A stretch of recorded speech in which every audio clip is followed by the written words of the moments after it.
Hello, everybody, and welcome to Coffee with Kenobi Facebook Live every Monday night at 8 o'clock p.m. Central Standard Time. I am your host, Dan Z. Very, very excited to be with all of you here tonight on Coffee with Kenobi and Facebook. Wow, I really look forward to these Mondays, and you never disappoint because you do your homework, right? We always have our top fives, and tonight's top five is really, really special because what's going on is we're going to go over our top 5 moments, memories, and just the impact of the 4-episode arc of the Siege of Mandalore. Let's bring in everybody who's here already. So great to see everybody.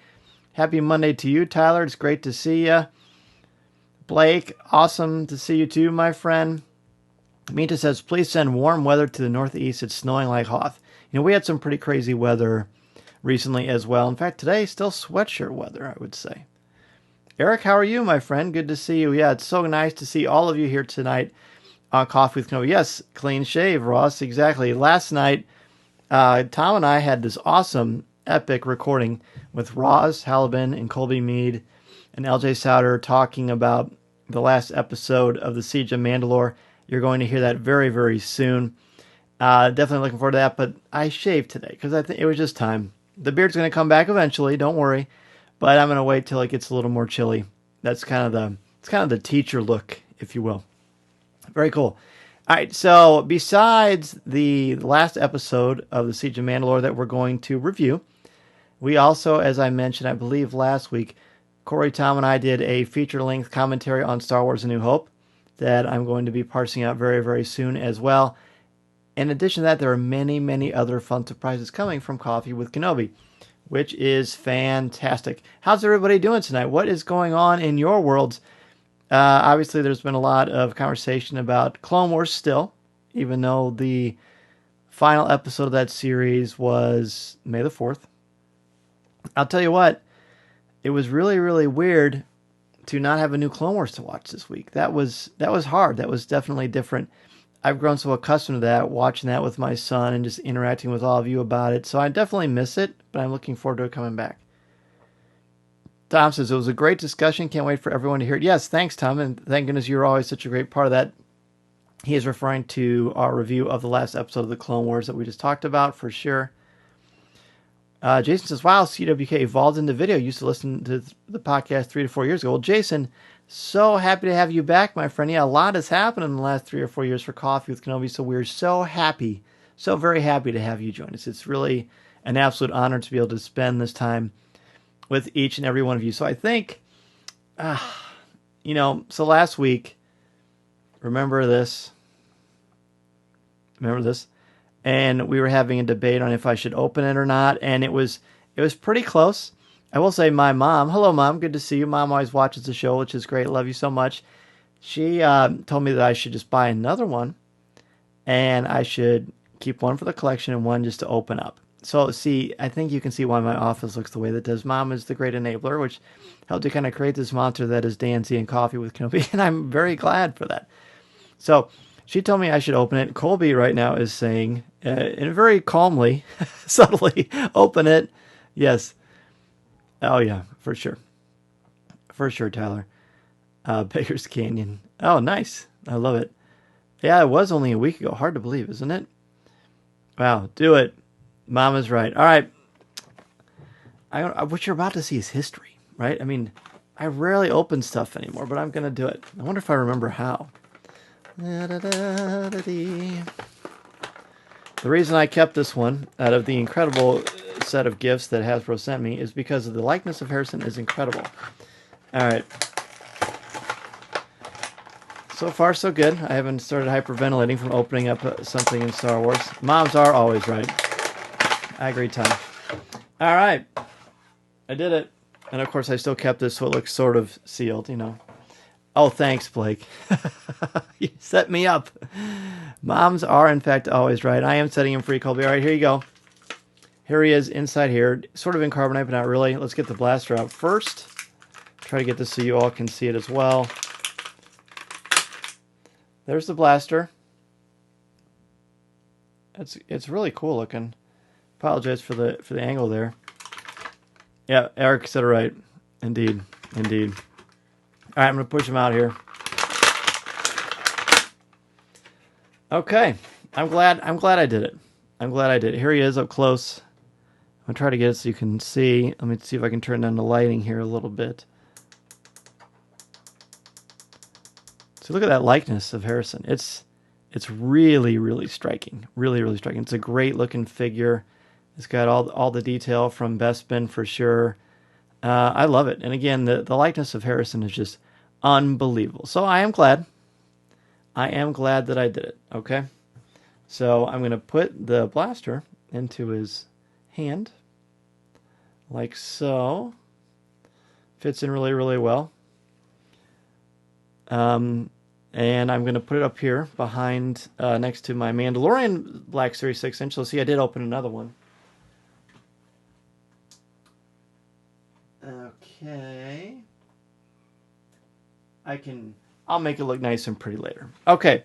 Very good. All right. I feel good. I think it was important to do that. I'm glad that I did. We're back in business. Yes. And I got a lot of comments while I was doing that. Okay. So we saw Eric's already. Colby is happy. So thank you for the support. Opening these are like breaking into Fort Knox. Yeah, that's not untrue. Hey, Joey. Good to see you, man.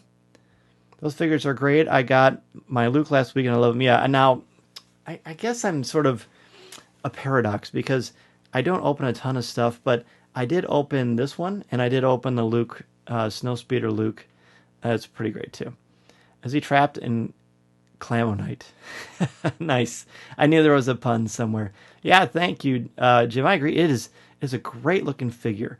I actually talked to Hasbro late last week. I was part of a couple other sites.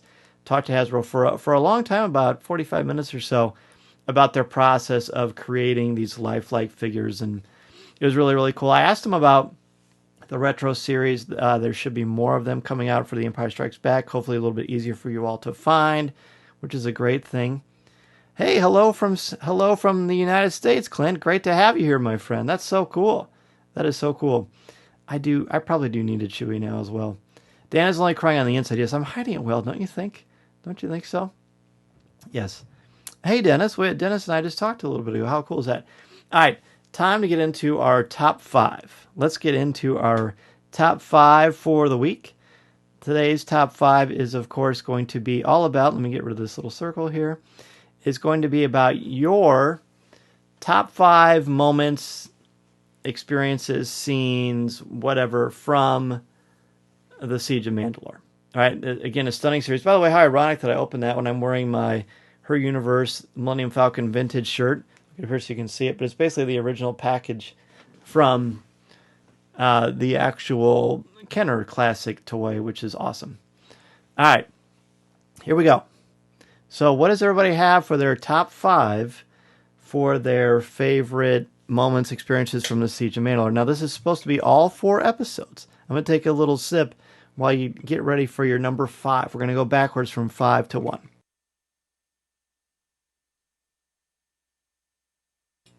All right, so my number 5, let me get it ready here, is the opening credits. I mean, it may seem like a little thing, but it wasn't a little thing to me. And it wasn't a little thing to Tom.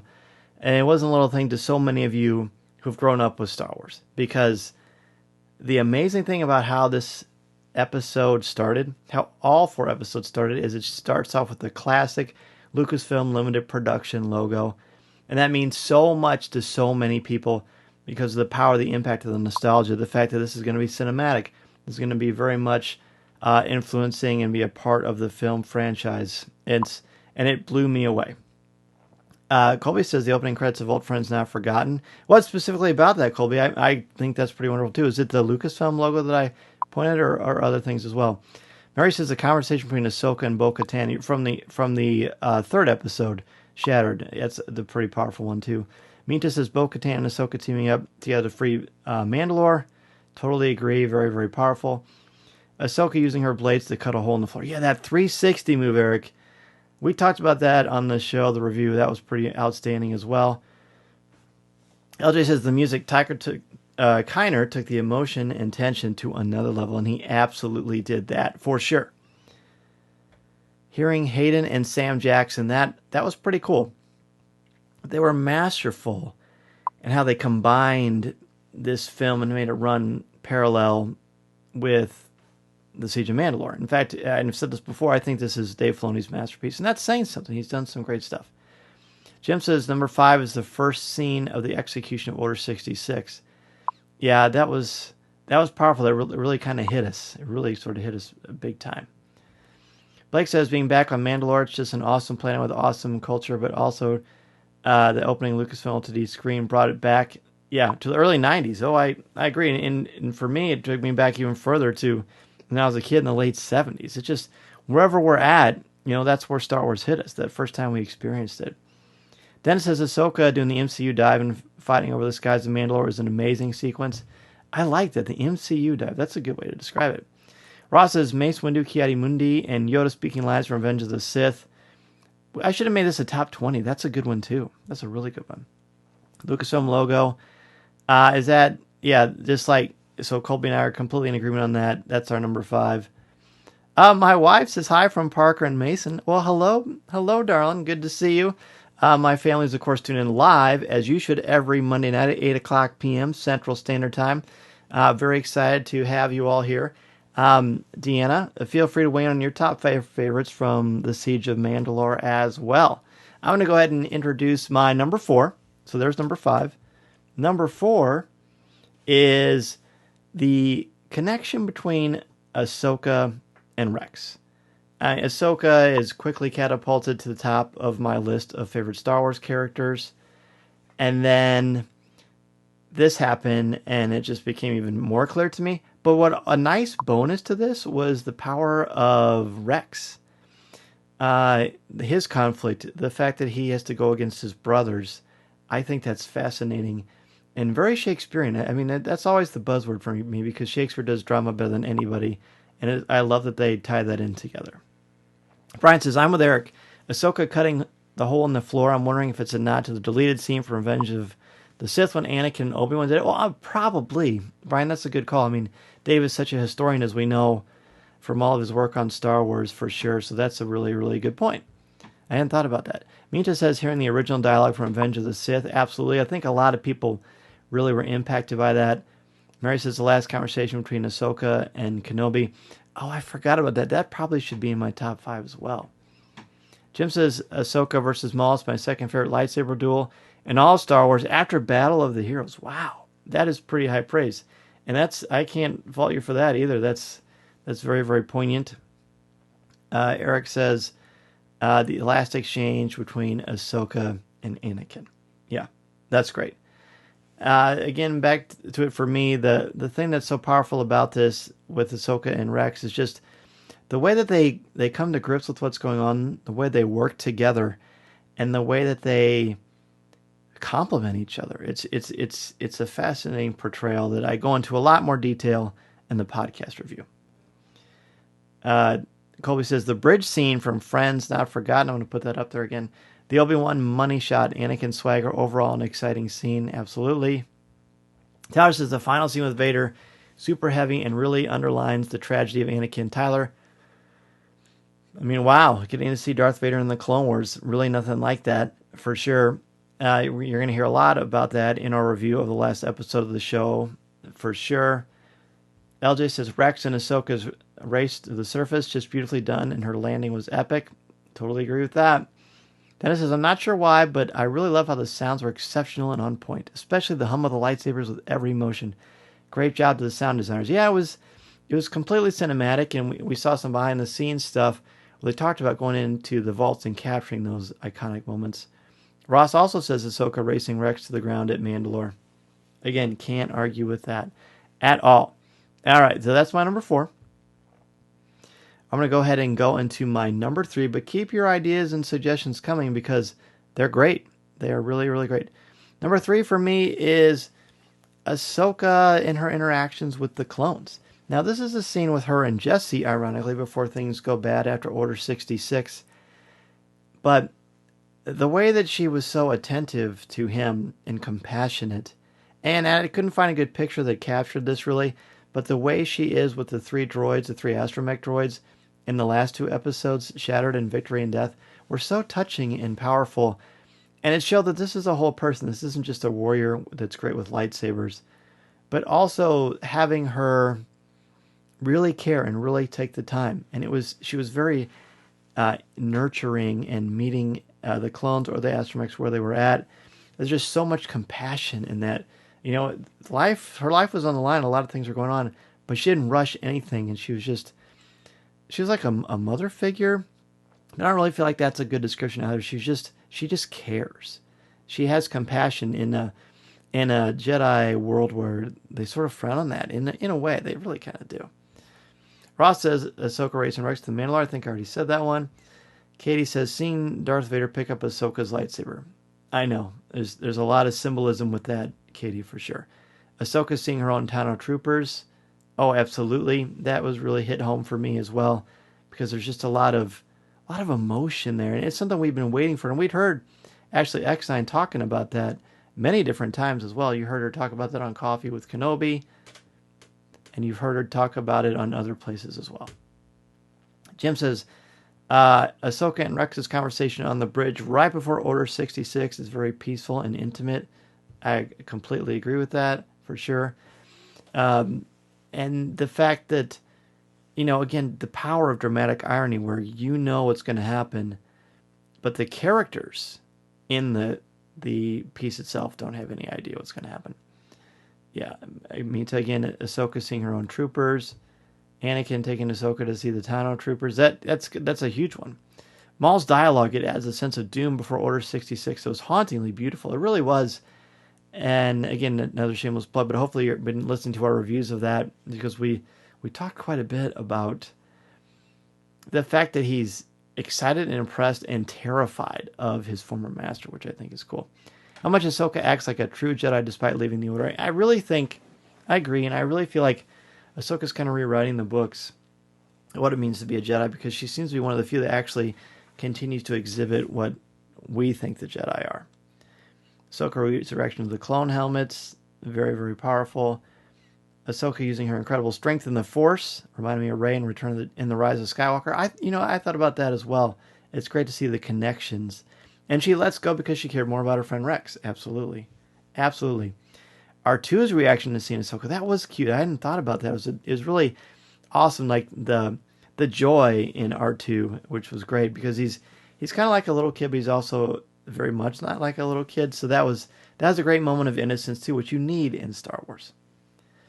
Number 3, the duel between Ahsoka and Maul, the motion capture redefined what action can be done in Star Wars animation. LJ, that is for certain. That really hit home in a lot of ways. And we heard about that at Celebration in Chicago, the fact that they were going to do motion capture with Ray Park.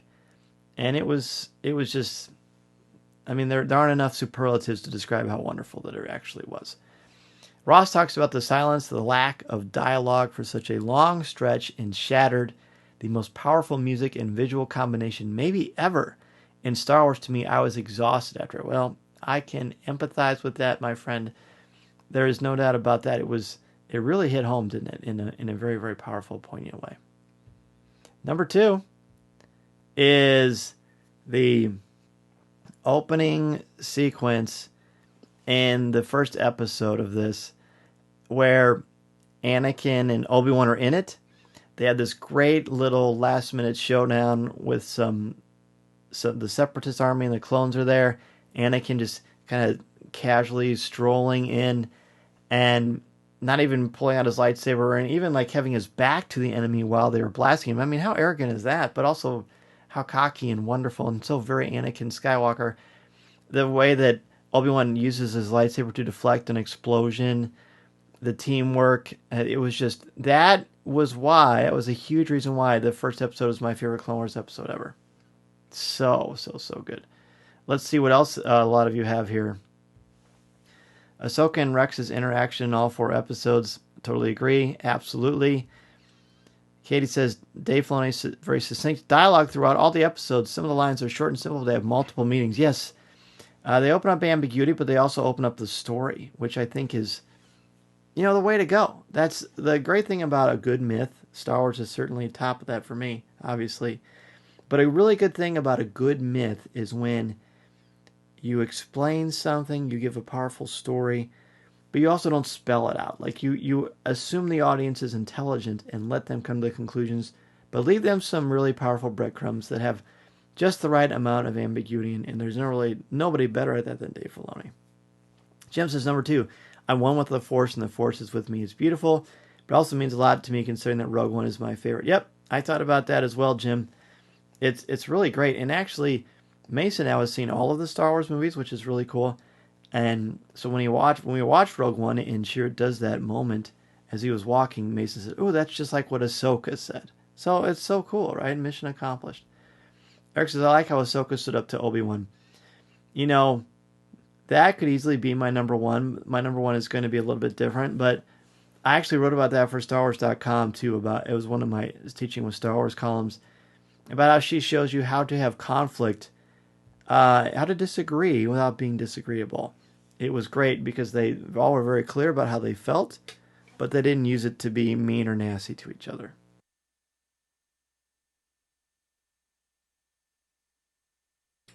Ross says, Maul summoning his inner narration from Edgar Allan Poe's The Telltale Heart when audibly expressing his amazement at Palpatine's plan. Well, that's an interesting comparison. Yeah, it's and plus they both love the old man. If you read Edgar Allan Poe, then you know what that's about. Colby, Rex and Ahsoka's race to the surface of Mandalore was exciting. Their friendship was on display, and the visuals were stunning. It's a fantastic sequence. There's no doubt about that. Mary says the entire time in the throne room between Ahsoka and Maul, especially in the motion capture fight scene, yeah, this whole 4-part arc was just a masterclass in building suspension and creating an atmosphere of dread, but also wanting you to be locked on. Tao says Ahsoka versus Maul. I was astounded at the fluidity and the choreography of the fight. Ray Park still has it. Oh boy, does he ever. LJ says Rex trying to catch Ahsoka with the Y-wing at the end of Victory and Death was so tense and so beautifully animated. It felt like a scene from Mission Impossible. Shout out to Drew Taylor. Hey, there you go. I love it. He'll like that as well. Yeah, I never thought about that, LJ, but that's a good call. It very much played out like that. Dave says, it hit me so hard emotionally when I saw the graves of the clone troopers. And when it panned over to Jesse's helmet, I lost it. Tears were streaming down my face. The music was also incredible. No doubt. And, again, it ended on a really tough note, and LJ actually talks about that in the new episode of Coffee with Kenobi you're going to hear tomorrow, most likely, about how the way it ended. It was tough, but you almost kind of expect that, don't you, because it's Order 66, but it doesn't make it easier to take. Blake says the Ahsoka Maul lightsaber duel is filled with beautiful cinematography and so much to dissect like a classic martial arts film does in its fight. Well, there's no doubt about that for sure. So my number one is this moment. It's the moment that a number of you have mentioned already, but it's the moment when Ahsoka says, I'll race you to the bottom. And she and Rex jump out of these Republic gunships, and Ahsoka does the impossible. It makes it look fun, and makes it look exciting, it makes it look scary, it makes it look easy. She's jumping out, she's taking out some of the Mandalorians, the Mauldalorians, if you will. And then she is also doing it in such a way that she's saving people. She's helping herself. She's getting down to the surface of the planet, but she's saving people, combining it with grace, with power, with an impressive display of the Force. One of the most exciting moments of power in the Force that we've ever seen. It had to be my favorite sequence because it was great. And again, I think it's another reason why that's my favorite Clone Wars episode ever. I mean, you just really can't beat it. So Amita says, the duel between Ahsoka and Maul both were apprentices without masters, and they both had something to prove. Furthermore, Maul is actually terrified of his former master, considering he was abused and tortured for years, so he's somewhat sympathetic. No, I agree. I totally agree, and I made that discussion on the show, too, because you're right. I mean, hey, and look at your profile picture matches the image I have there as well. But I think that's why he's a compelling character, because the fact that you can make someone like that sympathetic, not easy to do. Captain Rex showing all the emotion. This arc has made Rex one of my top 10 favorite characters. The part where Ahsoka took off his helmet and he had tears streaming down his face broke my heart. Yeah, it was powerful. It was absolutely powerful. There's again, it's a masterclass in storytelling. It really, really is. Jim says, my number one is Ahsoka's final scene One reason why it's so compelling to me is knowing how impactful the one scene is to so many fans who grew up with that show. It's true. It's absolutely true. Colby says Ahsoka versus Maul in The Phantom Apprentice. What a dramatic and visually stunning lightsaber fight. The dialogue was equally powerful. No doubt about it. It's, all these things that you're all bringing up, it would be so easy to be number one. Eric says, how Ahsoka paid respects to the fallen clones even though they were trying to kill her. She knew it wasn't her choice. So sad, for sure. And then Ahsoka, the Maul throne room exchange. Sharp words followed by crashing lightsabers, kicks, elbows, very powerful Mandalorian fight. Oh, absolutely, Ross. Well said, man. It's tremendous, so absolutely tremendous how they were able to get this powerful story out and hit every single note of all things we wanted to see. Mary says Rex and Ahsoka's fight together to get off the ship, showing their tight friendship through it all. Their scenes together at the end of the moon in front of the graves. Yeah, and not a lot of dialogue either. Just really speaks to the power and the poignancy of the scene. Blake, the last scene with Vader, it's tragic and beautiful. It hit me in the feels the way the biggest moment in the original trilogy always has. It was beautiful. I can't describe it any other way. I can't argue with that, Blake. It's very, very powerful stuff. When Vader shows up at the end, and like the way they beautifully meld Ahsoka's face into the Imperial shuttle that lands, and then I actually put my hands up and I went, yes, because I was so excited to see Darth Maul in the Clone Wars. It was a dream come true. LJ says, the moment when Ahsoka takes off Rex's helmet, showing a tear on Rex's cheek. He's at the brink, exhausted, betrayed, and she builds him back up. It shows the connection between the two, capping a season that was about their connection. Just masterful, and of course I could not agree more, LJ. Dialogue between Maul and Ahsoka and her coming to terms with her thoughts and opinions regarding the Jedi Order. For sure. Look at all of your comments are so great. And I appreciate so much the deep thought you're put into this and your contributions to this discussion. I love your profile pic too. It looks like it's from Celebration from all the lightsabers at the beam. Greg says Ahsoka's ride down to Mandalore, saving the pilot at the end of his trip. Superhero landing with explosions. Yep, that was my number one as well. It's really, really tremendous. Honorable mention, Ahsoka's repeated sarcastic remarks to Maul. You're lucky Anakin didn't show up. The way you're fighting, you wouldn't have lasted long. I'm not rooting for you. Oh, yeah.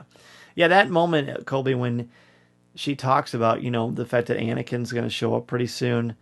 Or no, if Anakin showed up, you're lucky that he didn't, because you would not have a chance. You would have no chance against him. And I think we all know that that's true. I definitely think that we all know that that's true. All right, so this is going to be fun.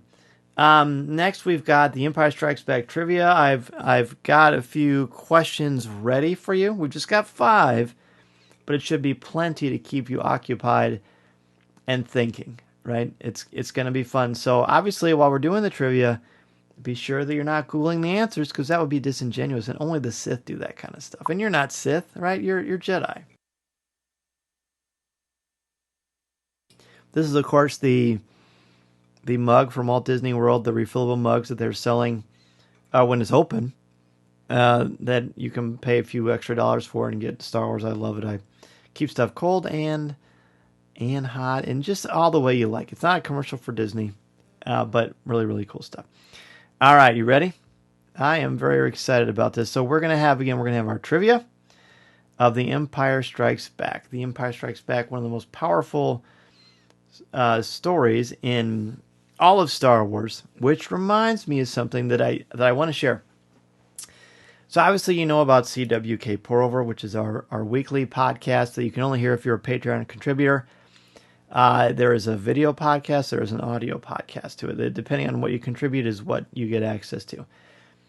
Last week, Corey, Tom, and I recorded a 2-hour show. I think it's pretty close to 2 hours, where we ranked all the Star Wars films from 11 all the way to 1. It got intense. There was great debate. It was fun. It was exciting. It was funny. It was really insightful. And oh my goodness, it was great.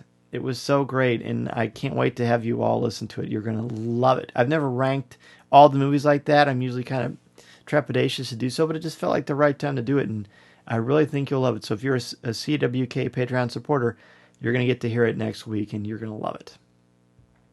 I'm no Jedi. That's a good one, too. Greg, sorry. Here we go. Maul's line from The Phantom Apprentice. One of you might want to deal with that. The way he talks to the clones like they're little dogs or something was pretty crazy. Could Google up on a second screen. Yeah, sure. I love that mug. Well, thank you. It's really, really cool. Subtle, LJ. I love it. Yeah. Hey, we have a lot of fun with our Patreon page as well. Okay, let's do it, everybody. Let's get down to some trivia. Again, this is going to be all focusing on The Empire Strikes Back. I tried to find questions. Of course, being a teacher for my day job, I tried to find some questions that wouldn't be readily easy for you to just come up to right away. Okay, so here we are, The Empire Strikes Back, Episode 5. It's trivia time, so get ready, everybody. We have some interesting questions for you. Here we go. 2 hours didn't seem that long. It was an epic ranking discussion. No, I know. It was really good. When I cut the video for it, it took a really, really long time. By the way, isn't it interesting that I'm suddenly a beach ball? All right, good deal. All right, the first question. Who wrote the novelization of The Empire Strikes Back? No cheating, no Googling on the second screen. LJ. Just do your best. If you don't know, you're not sure. That's fine. But who wrote the novelization of The Empire Strikes Back? I've got my copy.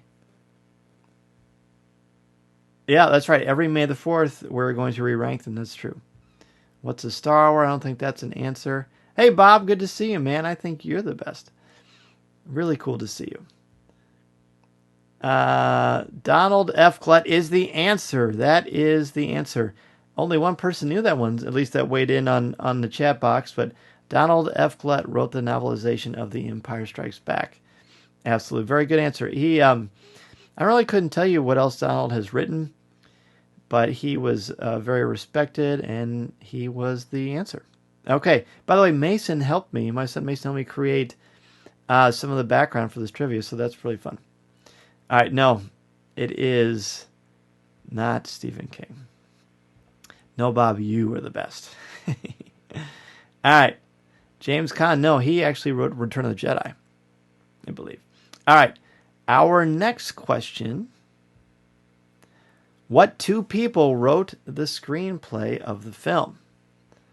What two people wrote the screenplay of the film? Let me make myself a little bit. There we go. What two people wrote the screenplay of the film The Empire Strikes Back? There are two. Oh, he was a classmate of George. Oh, that's cool. I didn't know that. Nice. So what two people wrote the screenplay of the film? Anybody know? Don't Google it.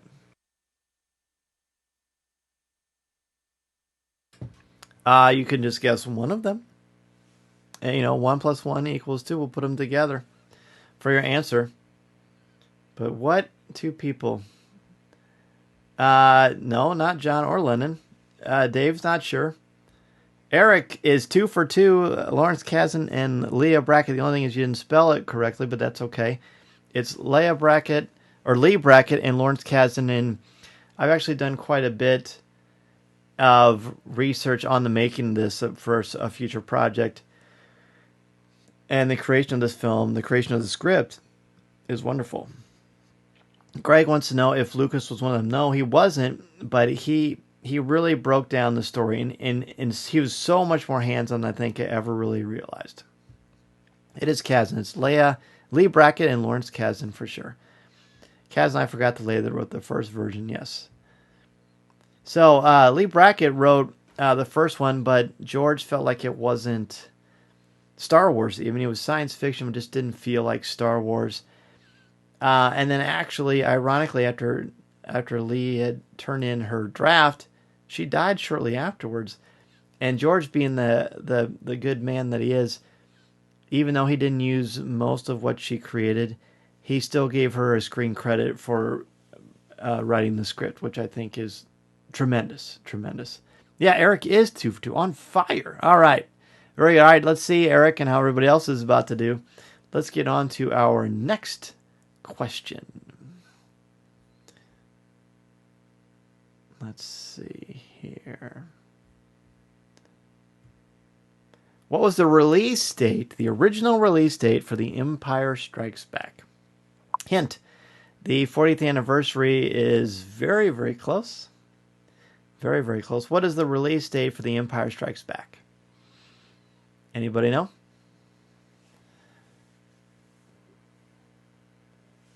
I wish I had some sort of like music for you to listen to while you're debating, some sort of like Jeopardy music. I should have thought about that. What about this? I don't think that's really going to do it. All right, so what was the release date for The Empire Strikes Back?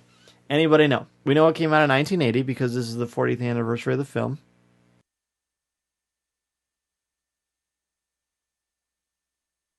But what is the actual release date? Dave says May 17th. Greg says May 17th. LJ says May 21st. Tyler says May 15th.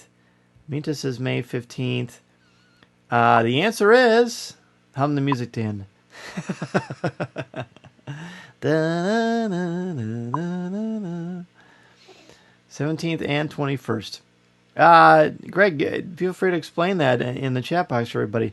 But the answer for the release date, according to the official guide, is May 21st, 1980.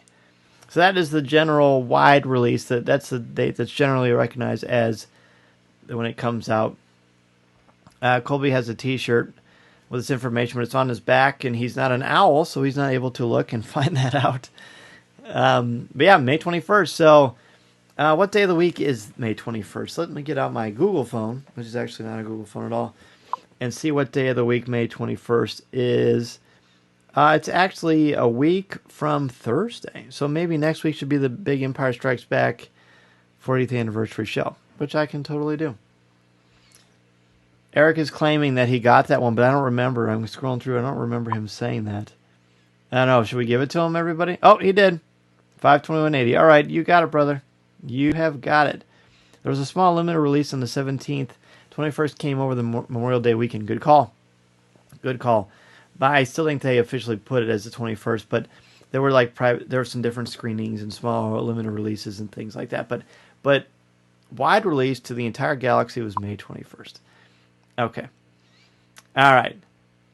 Next question. Let's see. I think this is... No, there's two left. What is the first line of dialogue in the movie and who says it? What is the first line of dialogue in the movie and who says it? Anybody know?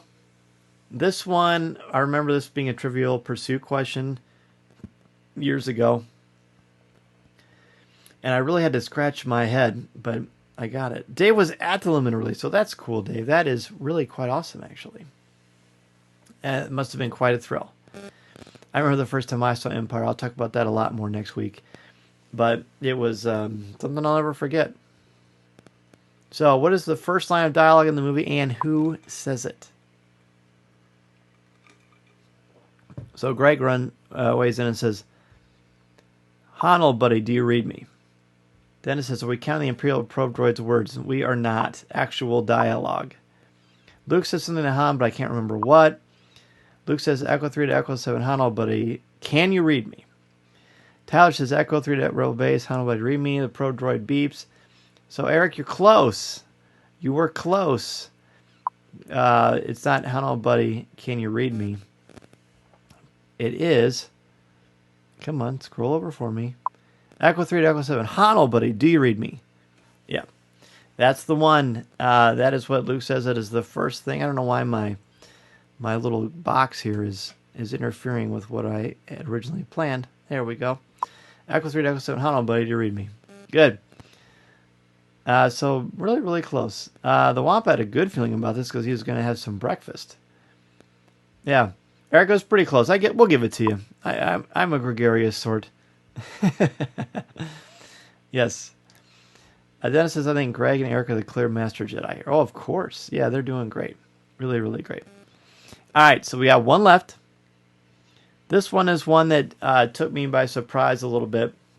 But the next question is, what weapons were in the knees of Boba Fett's suit? What weapons were in the knees of Boba Fett's suit? Anybody know? Anybody know? Thank you, Craig. You can thank my son Mason for helping me to kind of craft those. It was really fun. Eric said, hey, man, you are welcome. You are so welcome. Eric takes better notes. Well, Eric's just got it, man. He's got it. You've all got it. You've all done great. It's really, really fun. Eric says darts. What do other people think? What weapons are in the knees of Boba Fett's suit? I don't know if I actually remembered. I mean, he doesn't use them in the film, but him having weapons in his knees. I mean, the guy is loaded. Dennis says, "Whistling birds." That's a great callback to, of course, you know, The Mandalorian. So I like that. I guess I could pop this up there too. Yeah, that actually matches pretty well. LJ says lawn darts. That's funny. Greg says spikes. Is very James Bond. Dave says grenades. Anybody else? What are the weapons? What weapons were in the knees of Boba Fett's suit? Anybody know? Minta says knee knives. That's a good guess as well. I've loved them for years and never knew this. Oh, cool. Well, you're about to learn something, my friend. Guns Views designed by Rob Liefeld. That's probably true. Good. That's good. I love it. I would love to see any of you do a Facebook Live because there's a lot of wit and clever going on, and I really appreciate that. All right, so let's find the answer. It is not, in fact, the Holy Hand Grenade. That's a good one. It is rocket darts. Rocket darts. That is from the Empire Strikes Back notebook that came out in 1980. But it is rocket darts. That is what is the actual thing, the weapons in Boba Fett's knees. So, pretty wild. Pretty wild stuff. All right, very, very good.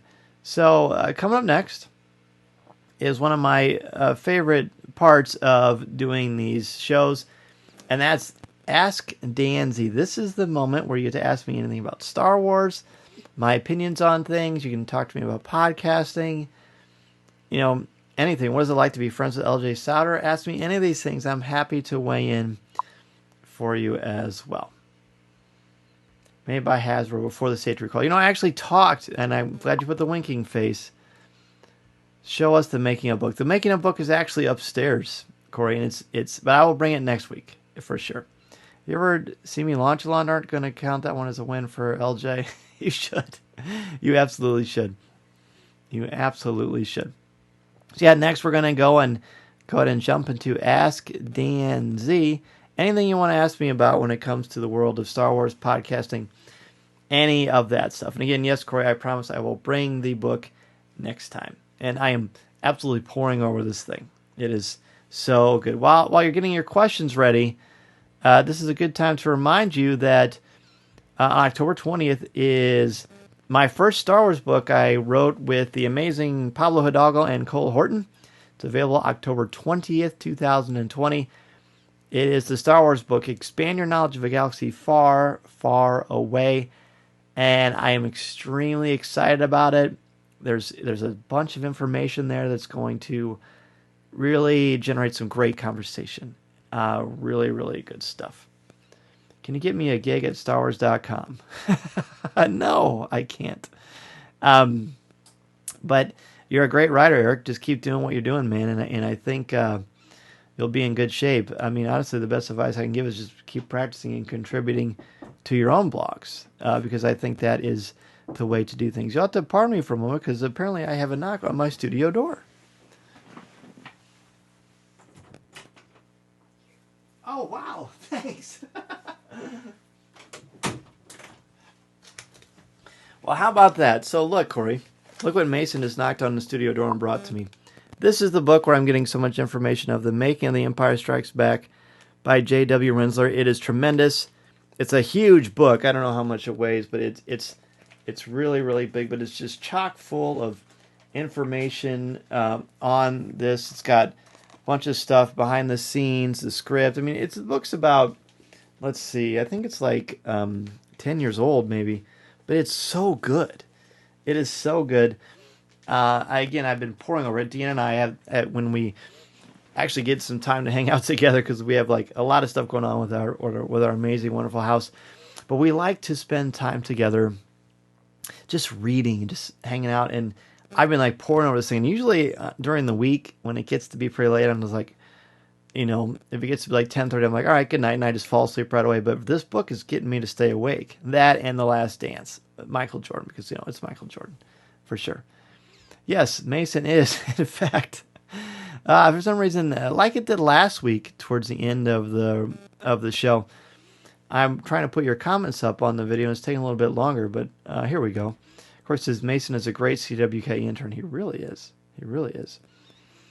He really is. Okay, so we got a lot of questions. I'm going to flip back and check this out. Oh, I love it. I love it.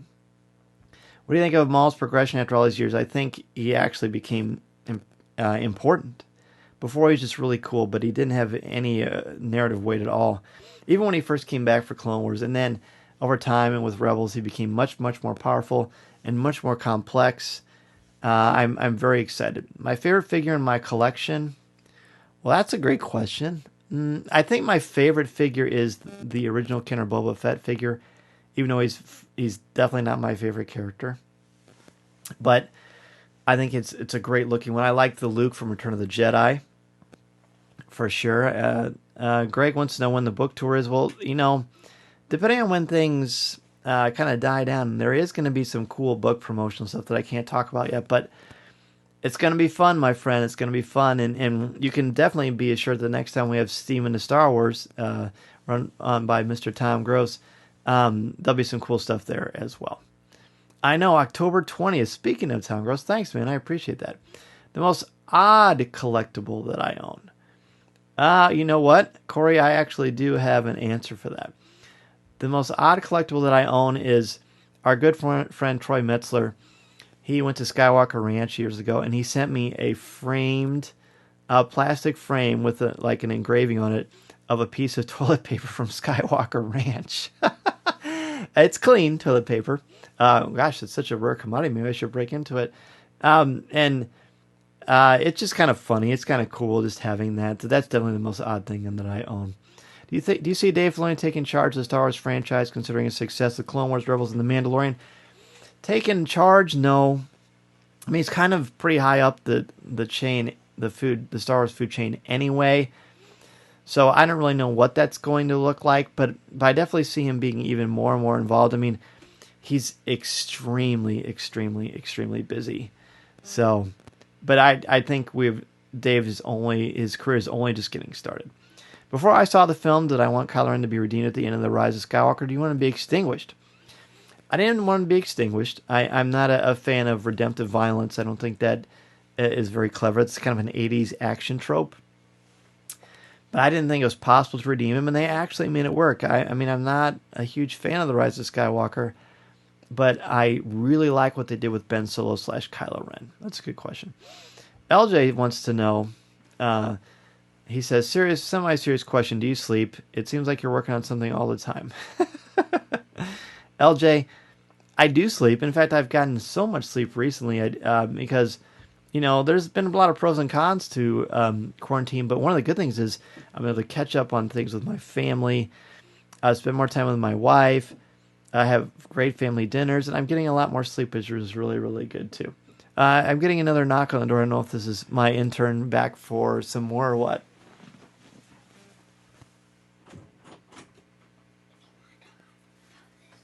Oh, thanks, buddy.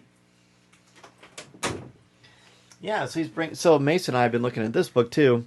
Secrets of the Jedi came out around when The Last Jedi came out. Mason just brought this to me. But it's also full of some cool information about the Jedi that Mason and I have been looking at every night. It's really cool. Hello Mason, I'm so glad that you're watching this. It's so fun. Mason in the last week has watched Revenge of the Sith and Rogue One, so he's now seen all the Star Wars movies. He will just pick up things that I never specifically tell him. Like, we were watching Rogue One, there was a canister that was being used, and he said, Daddy, is that hyperfuel? And I was like, wow, that's from Solo. How did you even think of that? I didn't think of that. So cool. Mr. McFeely, speedy delivery. That's right. It's a taco delivery. Look at all these. DoorDash from Lucasfilm is good. It is. It is. Yeah. I'm fast forwarding through all your questions. We're running out of time here, but I want to get to more of your questions. This is great. This is, again, why Corey and I started Coffee with Kenobi. We want you to be a part of the show. We want you to be a part of the conversation. We want you to contribute. And you're doing that through Facebook Live, and I love it so much. Pouring it over. Punny, yes, that's right. Greg says, at the $500 Patreon level, you get book delivery. That's right. I will personally drive to your house and give you the book. Unless, within reason. Over 3 hours, it's too much. Was there ever a point when you fell out of Star Wars? Eric, that's a great question. I'm going to try to get your question here up on the screen for you. Was there ever a point where I fell out of Star Wars? Honestly, no. I mean, I think by the way, Monday is 7 years since we released the very first Coffee with Kenobi. No, it's not Monday. Tomorrow, Tuesday the 12th, Tuesday, May 12th. It'll be 7 years tomorrow that we've released the first episode of Coffee with Kenobi, which is a huge thrill. I'm so excited. 7 years of this. Maybe twice in 7 years did I feel really burned out. Because, this is a lot of work, but it's a labor of love.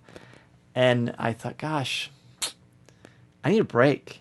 And then I would just find new ways to reinvent the show or just do different things, and it would be back. But I've never really been tired of doing this because I love it. And I've never fallen out of Star Wars, ever. I've never fallen out of loving Star Wars. Star Wars kind of fell out for things for a while during the, quote, dark times. But I always loved it, and I always gravitated towards it. Are those some of the Burger King glasses in the back? I have all of the Burger King glasses, Greg. Those 12 are some of my favorite things in my collection. These are the originals. I'm trying to show you here, buddy, but yeah, there's all 3 of them right there. You can see them in the intro as well.